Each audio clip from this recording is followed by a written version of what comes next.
Funding for this program is provided by the Corporation for Public Broadcasting and by annual financial support from viewers like you.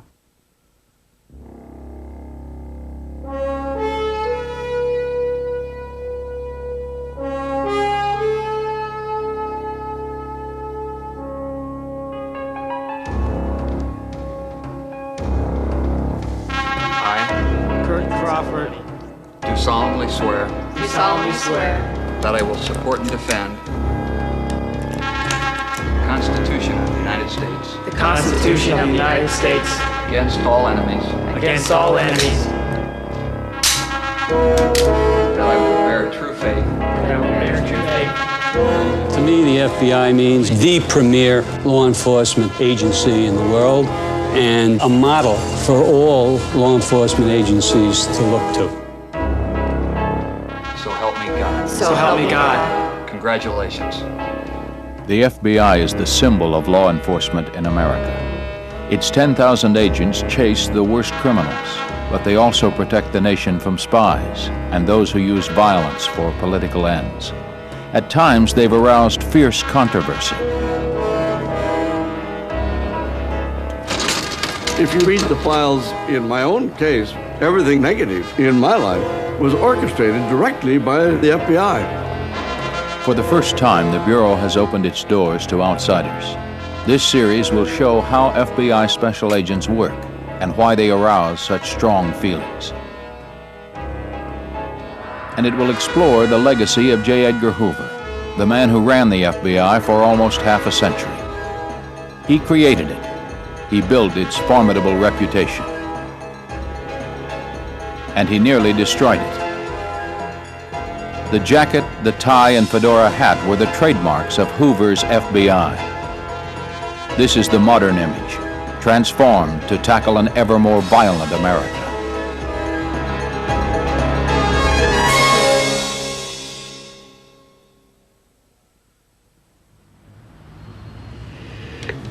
KFB 950 Dallas at 2:15. Go ahead, SS61. Just wanting the 5-8. You'll need a 1028-29 on Texas 10. Okay, go ahead. The FBI has offices in 56 major cities. Special Agent Biff Temple works in Dallas. He's the leader of the Special Weapons and Tactics Squad. The SWAT team, as it's called, makes the most dangerous arrests. Okay, situation that we've got, this is a joint operation which includes the IRS, U.S. Customs, Dallas County Sheriff's Office, and the FBI. We have 2 arrest warrants, one for Marco Zapata, a Hispanic male. Also, Marco has an alias of Chicky. Okay, so he may respond to that. Now, all of them do speak English, but we'll do most of the command in Spanish, at least from the beginning. Marco pursued one of the undercover agents working this thing, or surveillance agent, and actually chased him from the scene and fired a couple shots at him. So we've got the potential for an A&D, an armed and dangerous subject. This family has committed several murders already, so they're not above using weapons. So let's don't take it too lackadaisical and get anybody hurt on this thing.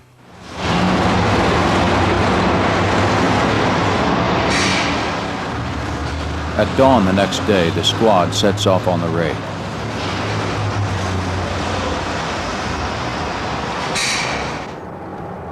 SWAT teams were introduced in 1973 to deal with the rise in violent crime. The area that we're working in, it's a known drug area, and a lot of lookouts, people that are posted out there almost 24 hours a day just to keep an eye on for police or law enforcement officers. As soon as we get there, we're going to get out of the van, set up a perimeter, and secure the front of the residence. Hopefully the people are going to comply with our instructions. They're going to come out voluntarily. If they don't, then we are going to basically just take whatever action is necessary to go in and get them out. I think once they see what they're up against, they're going to comply. I don't expect any problems from them. Come out with your hands up! This is the FBI! Ask these other folks if it... I saw the window. Yeah, there's activity. There's activity at the door now. Okay, we've got activity at the door. Salgan con las manos arriba de la cabeza. Chiqui, abre la puerta. ¿Cuántas gente están adentro? Sálganse todas con las manos arriba. Abre la puerta. Now we've got one supposed to be a juvenile male. We got two. The FBI has never before permitted such unrestricted access to its operations. Until today, the SWAT team had always worked unobserved. Its philosophy is clear: threaten the use of overwhelming force, and any opponent will give up without a fight. Salgan pa afuera. Chiqui, stand up on your feet. Put your hands up in the air, all the way up. Now start walking back towards us. Come back here, towards me. You, the other one, wait, right there, hold. Keep your hands up. Hands up. Chiqui, hands up. Okay, walk backwards. Backwards, keep coming. Keep coming. Get him down. Stop. All right, get down on your knees right now. Okay, go all the way down to your stomach. Put your hands out, all the way out on the street. Put your palms up. The first individual that came out was one of the subjects that we had a warrant for, and is known to be armed and has fired shots at law enforcement officers in the past.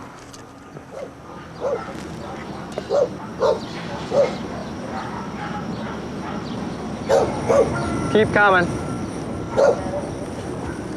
Keep coming toward me. Stop. There was another individual that came out with him. We called them from the house, brought them back, and took custody of them behind cover. Don't move. I don't want you to be history. Okay?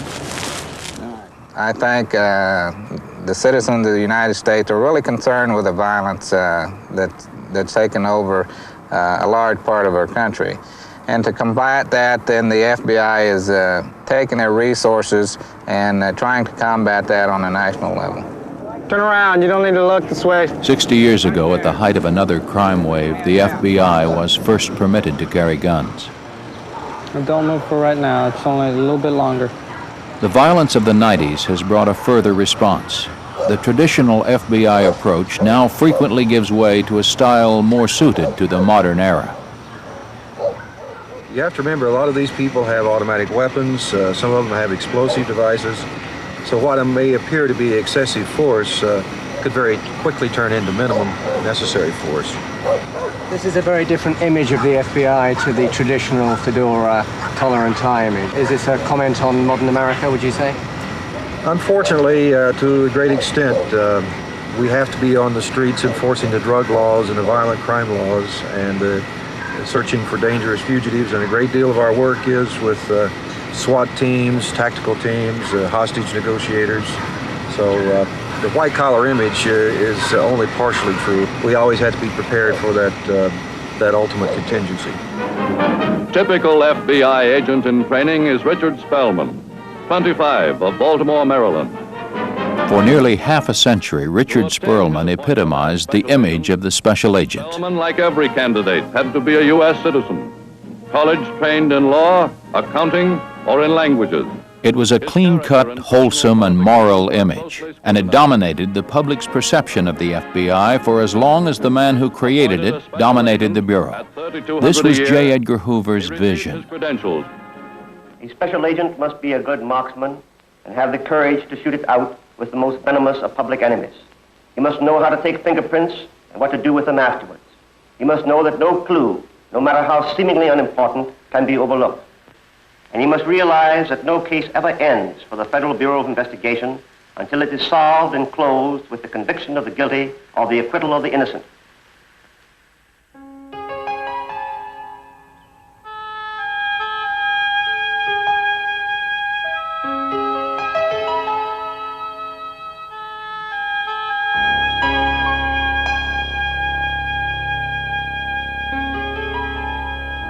Hoover worked from the FBI's headquarters, then housed in the Justice Department in Washington, D.C. It was a polished and elegant location, quite fitting for a man who was to become one of the most powerful in the federal government. Mr. Hoover was a man of tremendous stature. His accomplishments and his failures were all of gigantic proportions. He felt that the FBI was his fiefdom, his territory to a great extent. It's something he sacrificed his life to, and as a result, he felt it was more or less his property to some extent.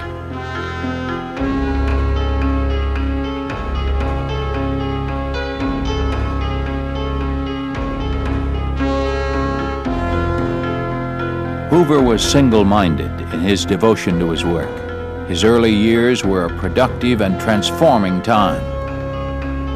Working from his private inner sanctum, the young director dragged the FBI out of obscurity. Later years were filled with controversy, but the modern FBI is a direct consequence of Hoover's vision and of his skills. One of his great achievements, I think, was setting very high standards for his personnel. He had a very disciplined corps of agents. They were very talented, very motivated. He worked them very hard, and they accomplished a great deal.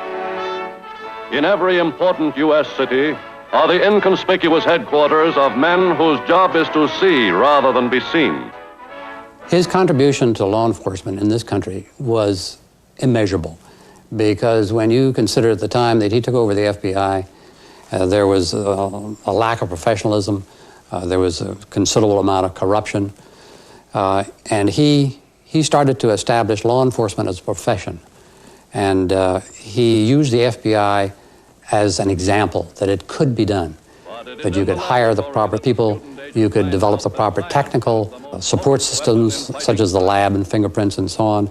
And that sort of dragged along the whole law enforcement profession in this country. How does it look on the chart? A sub 1B.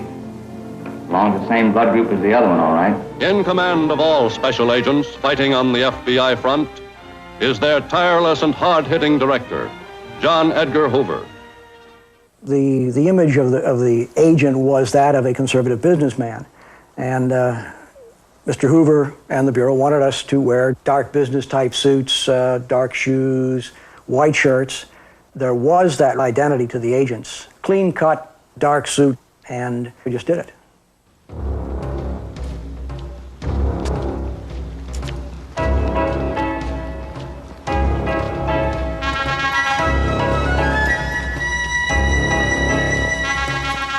To do the kind of work that we have to do, we have to be in neighborhoods where we don't necessarily stand out. We can't wear a suit and a snap-brim hat. If I go out into the neighborhood, I'm going to look awful funny like that when I put my body armor on over the top of it anyway. We dress down quite a bit in our arrests, but when we go to trial, when we testify, we wear the suit and the tie, and we kind of look the look and walk the walk.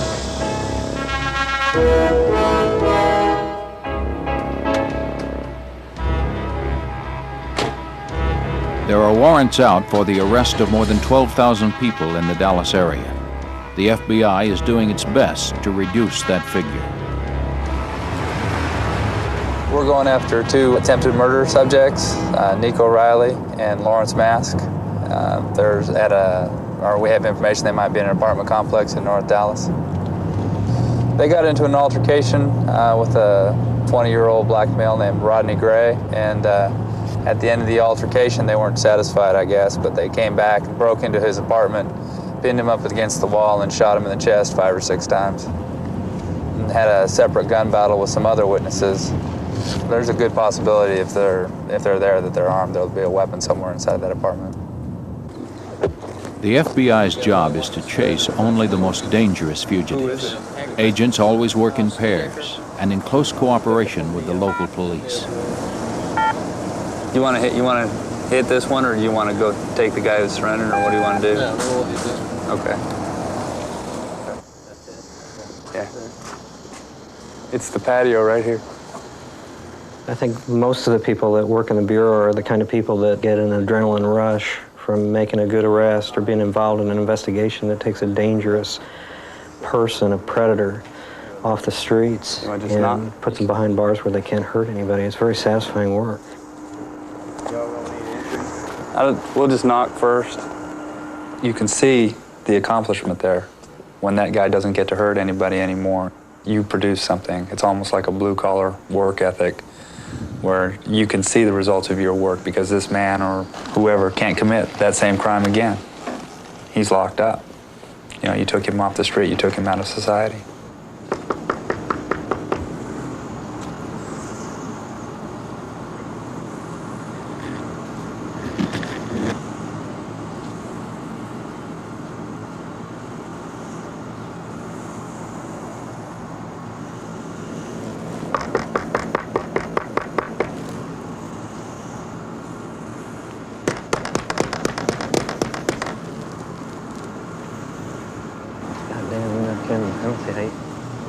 Why don't you go ahead and just back down to the bottom of the stairs.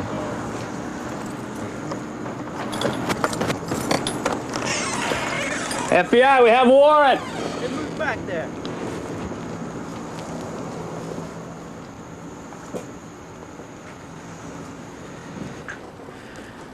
He's not here. Well... Ready? Yeah. Go over to the other one? Yeah. A good special agent goes beyond just coming to work every day, just feeling that he's an 8:15 to 5 kind of guy and just filling out the paperwork. A good agent gets involved and gets after his cases, gets after these people, and he creates a feeling among the people that he's chasing that he's everywhere, that they can't get away, and that, for lack of a better word, maybe they ought to just give up. 25 was detected at that location.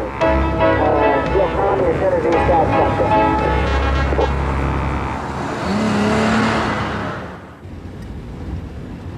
Well, we got a call from an intelligence officer, that's a Dallas police officer, who has indicated that he has a murder warrant on an individual and he has the guy put down. That's all the information we have. He said, come on down as quick as you can, and we're on our way. That's what you call running and gunning.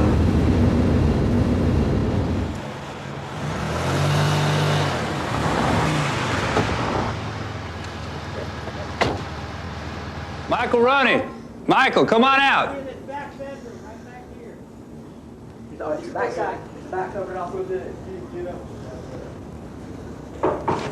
He's in that bedroom. Slowly. Come on out easy, Michael. Slowly, Michael. Okay. Come on out. Come on out. You might as well take him. Over the past 10 years, violent crime has been one of the fastest growing offenses. It's now a top priority for the FBI. That's a good job. David and Tom are still inside. We have to be prepared when we go to work to have a violent confrontation and possibly to kill somebody. That's something that we have to deal with every day when we get up and go to work. And if that trade-off ever happens and they get us instead of us getting them, it's a pretty poor trade-off because there are people in our homes who depend on us, and the people who we chase are the kind of people who the only thing they've left behind them is a trail of victims. Is there a gun in your back? Yeah. They need to get Based on my experience in working hundreds of robbery investigations in the years I've been in the FBI, I can say with all honesty and without any hesitation that I have never arrested a robber who I think there's any substantial hope that they're ever going to reform. About 5'7"? Yes. 160 pounds? Yes. Do you have any kind of weapon on you or anything like that? Just relax. Yeah, just hold it down. You know, we're in a crisis mode all the time, and the only thing that we can do as FBI agents is go after them and put the ones that we can put in jail, because whenever we put one of those people in jail, every day they're in jail, that's a potential victim that they didn't get. One more.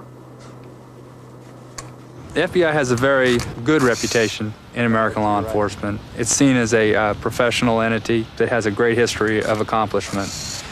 It gets you credibility wherever you go and whoever you're talking to. It gets you off on the right foot almost every time. J. Edgar Hoover is the man that's responsible because the reputation of the Bureau is his creation. We are a direct result of his legacy.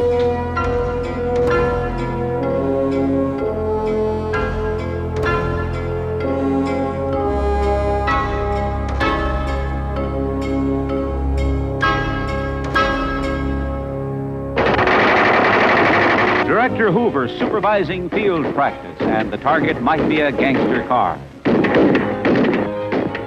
This is what happened to The FBI made its name during the gangster era of the 1930s. Machine gun sharpshooting from a fast-moving car. Hoover branded a few violent outlaws, he called them public enemies, and sent his men after them. Every shot hits the anatomy of that public enemy. He will kill and kidnap no more. With each arrest, the FBI's reputation soared. The depredations of vicious outlaws roving from state to state like packs of wolves amounted to an actual armed invasion of America. I must remind you that the forces of the underworld today are greater than the entire number of soldiers enlisted for the defense of this country in the World War.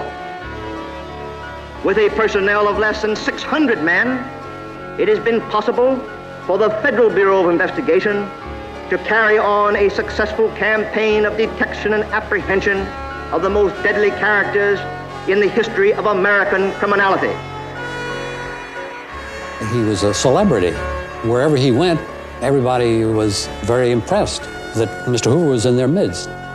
He was concerned in large measure as to the Bureau's reputation, because the Bureau's reputation was a big part of the Bureau's success. And if anything came along that would in any way affect or damage that reputation, it would damage our effectiveness in the job we were trying to do. The FBI was Hoover's life. He was unmarried and had few outside interests. Eventually, his concern with its reputation became an obsession. Critics risked an uncontrollable wrath. When Jack Shaw crossed Hoover, his promising career as an agent came to an abrupt halt. Shaw was a high flyer, handpicked for a top management job and sent for training by his FBI bosses to John Jay College of Criminal Law in New York. His professor had criticized the FBI in his classes. Shaw replied with his own assessment of the Bureau in a private critique to the lecturer. It was not an anti-Hoover diatribe, but from my perspective as an agent, I felt winds of change were clearly blowing around the Bureau.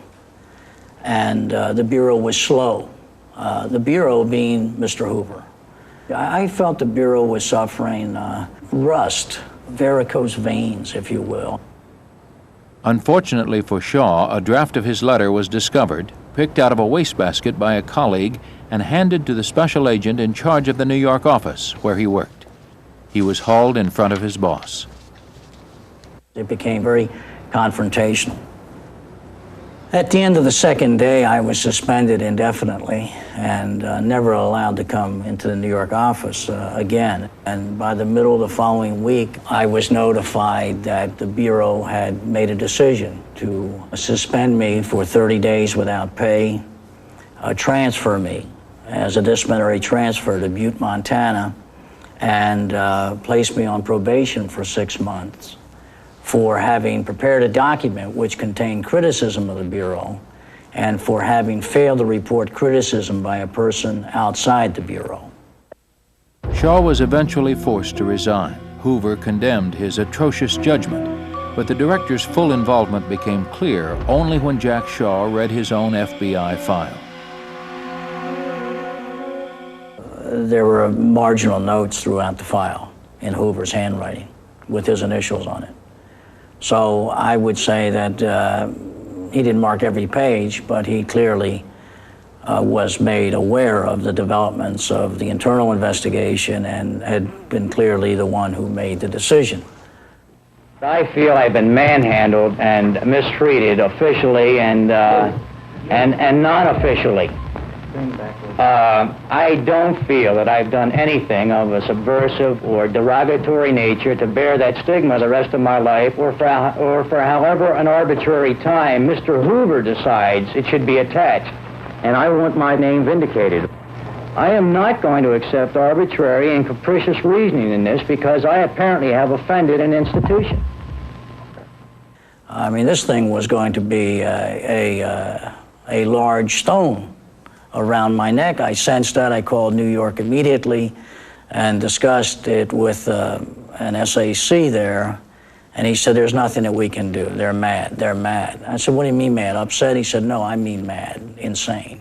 And there's nothing that no one can restore any reason to this, and it's not going to affect you as long as you don't seek work in the federal government. Jack Shaw's professor, Abraham Blumberg, had also criticized the FBI. So intolerant of critics was Hoover that he sent a senior agent to the college president to insist that he fire the professor. He said that he was instructed by the director, that is J. Edgar Hoover, to inform me that as long as Professor Blumberg was on our faculty, that no FBI agent would be permitted to attend John Jay College.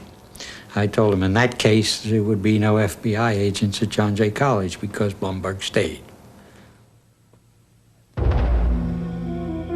As he aged, Hoover's management style became increasingly authoritarian. His approach to some investigative techniques was at times dogmatic and rigid. One technique Hoover actively discouraged was undercover work. He believed contact with criminals would corrupt his agents. Today, covert FBI investigations are commonplace. In Dallas, an undercover operation is about to begin against a gang of car thieves. This is where they're going to pick you guys up. This is the first time any FBI undercover mission has been filmed. Each year, auto theft costs the nation more than $7 billion. The FBI only targets career criminals, those who make a regular living by stealing cars. This is the fourth time we've met this individual, purchased cars from him. We've been able to identify him through police records and photographs, positively identify him, and we're continuing to attempt to locate his base of operations. Just ahead of the control vehicle is the team's surveillance agent. His job is to act as lookout. 722 to 720. A second pair of eyes watching the thieves. You got any Pacific Plex you'd like me to set up? I think the most interesting part about a surveillance is to gain information without a bad guy or a subject knowing that you're following him. You have to create your own little tricks. Usually I keep several types of hats in the car. If he picked up on anything, either I take my hat off, put another hat on, just something different to throw him off. And you got like a gang of bikers sitting in there also. The undercover agent has taken the lead as they near the location, and he radios back a report. Couldn't make out who was sitting in the truck though. That's our lead car. Apparently, there is a vehicle in the area where we normally do our deals. Whether it's our cars or not, we don't know at this point. So we're going to have to go on in and see and get situated before the undercover agent arrives. The agents believe there are 6 members in the gang they're chasing. I think that's probably is not going to be our guys. It's anybody in the parking benches that you can see? No, I don't see anybody. Look like maybe just somebody snoozing. What do you think? I'm gonna pull up. Yeah, that'd be fine. I think we're all right. Right about here. Safety is the watchword in these operations. The surveillance team does have to get the evidence to bring the gang to justice, but its main function is backup, in case anything goes wrong.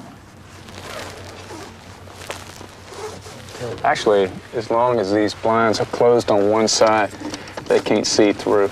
Yeah, as long as they can't get a silhouette. In 1 year, 27,000 vehicles were stolen in the Dallas-Fort Worth area. Throughout the nation, more than 1.5 million cars and trucks disappeared in the same period. Yeah, that's all I need. There's some guy roaming around or moving around inside the truck now. I think he was just taking a nap. Okay. We've got one Chevrolet pickup, possibly one subject in the cab of the vehicle, and our undercover agent should be moving into position very shortly here. And when they make contact, then we'll know it's the intended party. Blue? Blue 3/4 ton dually. No, he's in the truck. It looks like a black male, though. Okay. That is the transmitter that is just turned on with the undercover agent. Okay, that's our subject in the blue pickup. In the blue pickup. 720 to all units. We've confirmed that that is our subject in the blue Chevrolet dually pickup, and the UCA is on scene now. Blue stripes. That's JR. Okay. When I got there, he got out of the vehicle, came over to me, and we exchanged our greetings. And he explained to me that he had been to Louisiana, and on the way back, the car that he was driving broke down. So he pulled into a truck stop, and he saw the vehicle, the pickup, drive in, and the man got out of it, parked it, and walked away. So he needed a ride home, so he broke into it and stole it. And that he would sell that one to me as well as one that was going to be brought up by his brothers. 18 to 20, it looks like they're fixing to start loading up to head back. JR, our subjects, is getting in. John's walked over to meet with him, and now they're going to load up, looks like, to get out of here. 12 is pulling out now. Subject also is pulling out.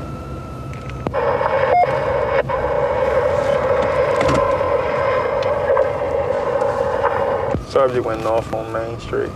The surveillance agent now has to tail the thieves to ensure they don't double back and catch the agents inspecting the stolen vehicles. He'll follow them until they are a safe distance away. 35. Okay. There they are, that's right their there. vehicle there. They should be passing up the northbound rest area, continue southbound. Yeah, 10-4, we've got him. Here comes Boo. Okay, that's one of our chase cars right there. Black vehicle going there, so. The undercover operation over, the agents take 2 stolen vehicles back to Dallas. They'll buy several more before they arrest the gang. What did they cost you? $900 each. What would they sell for on the open market? This truck in its condition would be over $20,000. And the other one? In its condition, right now, probably about $12,000, $13,000. So it's quite a bargain. Wish I could do it every day, legally.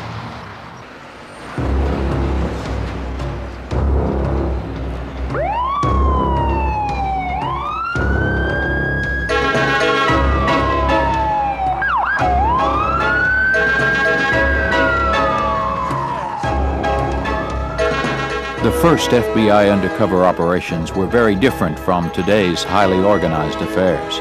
In the early days, the rules were made up as they went along. They began in New York, pioneered by agents who realized the benefits of a technique that was officially frowned upon. It was new. It was new. Nobody had done it before. Right. And we did one job, and then it just seemed to flourish because we did well, and the other agents who had cases came to us to see if they could work in an undercover deal with those cases. And it wasn't like getting permission from anybody, you know. We just set our own guidelines and did what we thought had to be done to get the job finished. That was it. You know, you try to dress like the people you were associating with were dressed.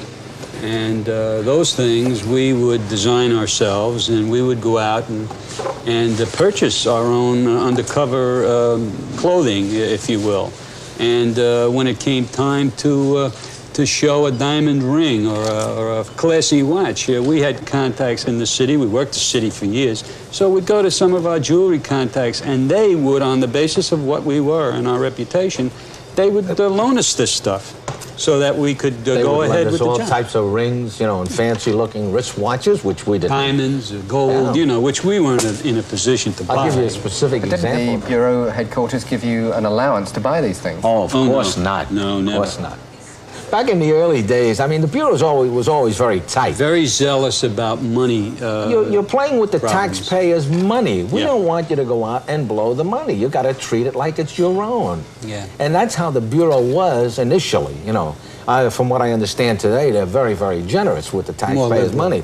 But in those days, under J. Edgar Hoover, I mean, you had to account for every penny that you were spending out there.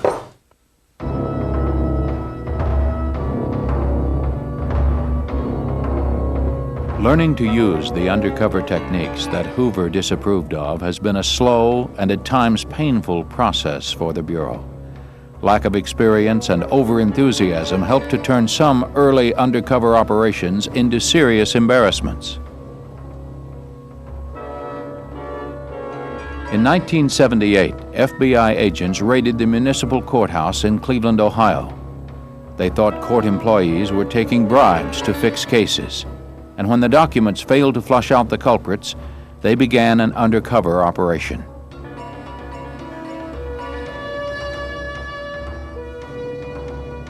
It became a comedy of errors. The agents were conned, they targeted the wrong people, and seriously damaged honest reputations.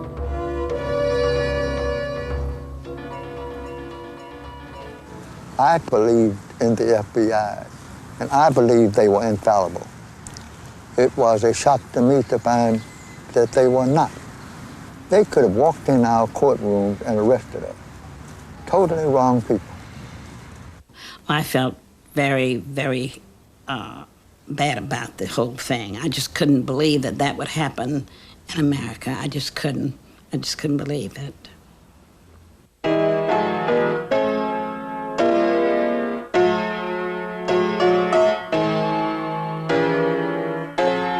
Lillian Burke has a long and distinguished record in Cleveland.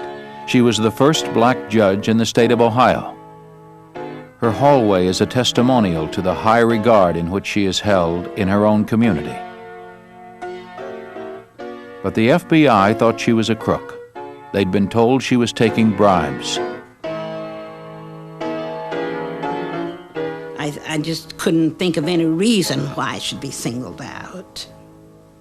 It was terrifying to think that I could have been caught up into something that I knew absolutely nothing about. It was just horrifying. I would hope that that would never happen to anybody. The other judge accused of dishonesty, according to the FBI's information, was Clarence Gaines. He'd had an impeccable 7-year career on the Cleveland bench when his integrity was questioned. At that time, I was just about destroyed. To be called a thief was terrible. For a long time, I would sit on the bench making decisions, and I would think, I wonder if all these people out there think that I'm a thief. It was hard to get it out of my mind. The key to this courtroom fiasco lay with the insider the agents got to help them. Marvin Bray was the court bailiff. The FBI paid him $100,000 to help find the criminals. Bray blamed the two judges and said he'd prove it by offering them bribes himself. An undercover FBI agent wearing a hidden microphone taped several of the meetings in a court office. It looked like a watertight case, except for one problem.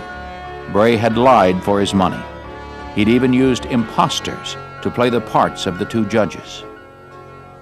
I was a 68-year-old man, and the man who was playing me was the same age as my own son. My son was at the same time as old as Mr. Harris was. He was not an educated person. I think he was several shades of a different color than I. I don't see any way that this young man could have been mistaken for a judge. We just didn't look alike at all. She was one size and I was another size. And it just was no comparison. She was short, I was tall. She was obese, I was thin. So I just don't know too much about the lady. I know they'd say she was a bus driver. And I just could hardly understand how they could confuse the two. The FBI taped 12 meetings with the fake judges before realizing they'd been taken for a ride. And that only happened when an agent saw a TV interview with the real Lillian Burke. No one was ever charged with case fixing in Cleveland. The only prosecutions were the court bailiff and his 2 imposters. They all served jail sentences. The biggest shock here was, sir, that they went this far without finding out who I was. If they had followed me, if they had tapped my phone, I've said before that if they had been tapping my phone, they'd find the most important conversation with my wife telling me that a robin had landed on our porch or something equally important. If they had followed me, anything, they would have found nothing. The targeting of 2 black judges in this way left the FBI open to accusations of racism. The American Bar Association asked Congress to investigate what they called this unwarranted attack on black judges. This was not the first time the FBI had been criticized for a discriminatory approach. Its legendary creator ran the Bureau as an almost all-white affair until the day he died. Hoover did employ black Americans. The director's housekeeper was black. So were most of his chauffeurs. But as late as 1971, little more than 100 of his 8,500 agents came from minority groups. In Hoover's FBI, black Americans were only fit for jobs that didn't carry real responsibility. Well, I looked at that time as days of plantation. Back in the days of slavery, the masters always had black in the kitchen. They had black nannies, so I equate that with the same mentality. Jesse House joined Hoover's FBI as a clerk. He had to struggle hard to become an agent. I thought it was extremely difficult in those days. You were not pursued. In other words, they were not actively recruiting black agents. You were in a almost complete white environment. You didn't know who your friends would be, who you could trust. You certainly had to walk a straight line. And there was always a fear of making one big mistake and be out on the street or fired the next day. They were very skeptical of having blacks in the role of FBI agent because they hadn't done it before. They didn't know if it would work. I felt that they also wonder how you would be perceived as a black person representing the FBI on the outside. Would it be fair to describe Mr. Hoover as a racist? No, I don't think that is correct. He was a product of his time. He had grown up in Washington, D.C. Washington was pretty segregated at the time that he grew up, and I think he reflected his culture. The Bureau was more or less symptomatic of much of the rest of the U.S. government. And the blacks had not made the progress that they have made in subsequent years in gaining equal rights.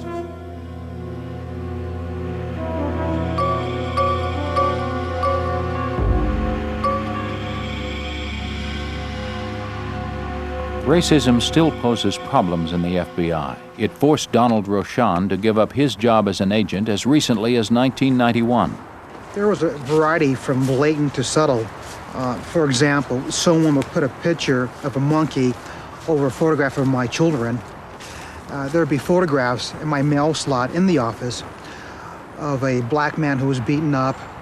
They would sabotage my car, harassing telephone calls to my home, and make derogatory statements. Rochon asked for a transfer. His bosses moved him to Chicago, the very same FBI office to which they just transferred his main tormentor. He was simply just a few feet from me. He started the whole pattern over again, even some death threats on the phone. And I reported this to my superiors, and they did absolutely nothing about the harassment. They refused to record the telephone calls and even told me not to record any telephone calls that came in that were obscene, that was harassing or even threatening. It's all part of the legacy that's been left by J. Edgar Hoover.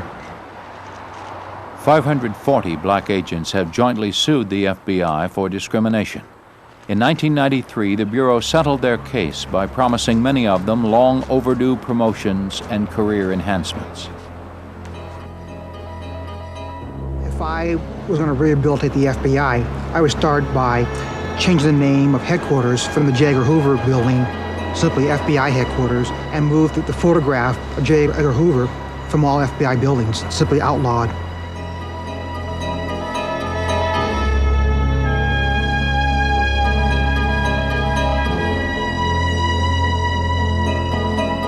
The Bureau is now making amends for Hoover. More agents are being accepted from minority groups. But the director's closing years left a long legacy. Hoover wasn't with the world of reality that his agents lived with.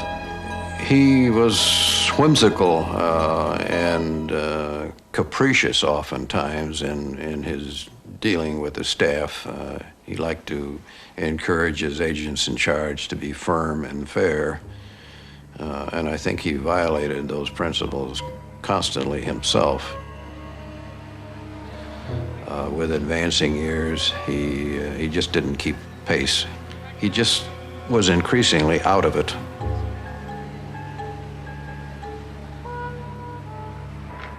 How many more years would you like to work? As long as my health would sustain me. I passed 100% physical examination last summer at the clinic in La Jolla, California. His whole life was the FBI. I think had he left the FBI before he died, while he was still in reasonably decent health, he would have been really distraught because he would have nothing really to do. He had no relatives that he was close with. He had no other life. He had no hobbies of any great moment. And I think the man would have been lost without the Bureau. That was his anchor. Edgar, the law says that you must retire next January when you reach your 70th birthday. And knowing you as I do, Edgar, I know you won't break the law. But the nation cannot afford to lose you, and therefore, by virtue of and pursuant to the authority vested in the President of the United States, I have just now signed an executive order exempting you from compulsory retirement for an indefinite period of time. And again, Edgar, congratulations, and accept the gratitude of a grateful nation. The director was a very disciplined man, a very decisive man, very hard-nosed. And it was what the Bureau needed in the 30s and the 40s to bring it out of the disrepute that it was in the 20s. There came a time when that autocratic style needed to change, and he didn't change. One of the things I recall was when I was at Bureau headquarters, about 1970, about 2 years before he died, a bank in Chicago had refused to give us some stolen or counterfeit bonds, and Hoover took this as an attack on the FBI, and he wrote in the margin of the memo that I got back, if this is their attitude, we won't work their bank robberies anymore. Well, you couldn't do that. You had to work the bank robberies, so that memo just kind of got put away and nobody ever enforced it. I'm sure that many of the people who were very close to him were concerned that if they attacked his management style or said he was getting out of touch, that he might kill the messenger.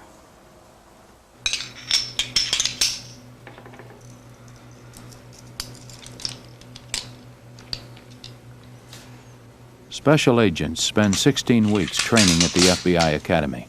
They are taught much about the techniques of law enforcement, but little about the man who created the FBI. This is a strange anomaly for an organization that's honored Hoover by having its headquarters named after him. Hoover's never mentioned directly in the Academy. you're never taught about anything other than just the numbers, the date that J. Edgar Hoover became the director, how many agents were in the FBI at that time, and then there's a little talk about the numbers in the Bureau now. History, perhaps it's relevant, but how does my knowing about J. Edgar Hoover take me to somebody's house, help me arrest that somebody? I don't see how it has any direct correlation to how professionally I do my job. People out via telephone. For all their skill and technical prowess, the FBI is making its agents work in a vacuum. With little explanation of the Hoover era, they cannot benefit from past experience or learn from past mistakes.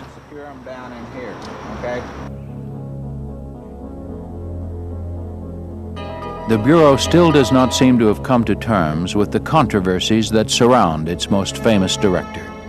When Hoover died in 1972, many Americans felt they had lost a great patriot, a defender of liberty. It was a state funeral.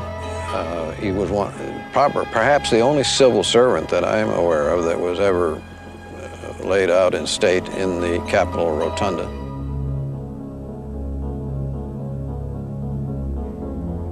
After the first initial shock, I think there was a feeling of overwhelming relief and a desire to put that chapter behind us.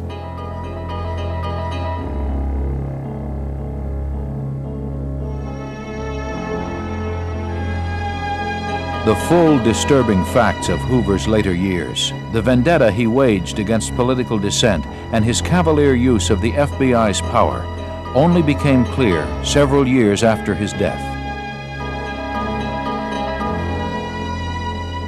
I take humble pride in emphatically stating here tonight that as long as I am director of the FBI, it will continue to maintain its high and impartial standards and will stay within the bounds of its authorized jurisdiction despite the hostile opinions of its detractors.